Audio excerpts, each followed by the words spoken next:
What's up, guys? Chef Nicholas here, and you are watching Cook With Me on Lex Talk Food.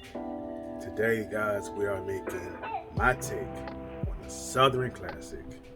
I'm talking about chicken and rice. Simple, stick to your ribs, comfort food.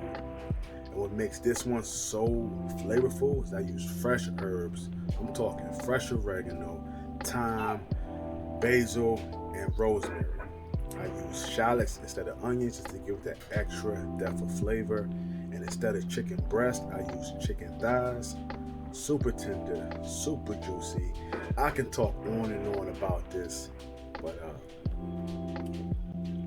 just taste it out.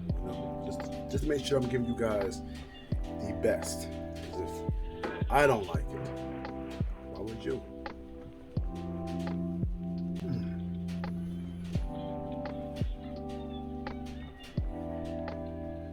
This right here, everything your childhood was or wasn't, is in this dish.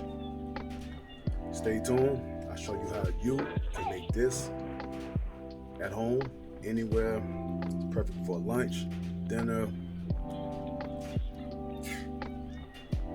Stay tuned, alright? I'm gonna teach you something.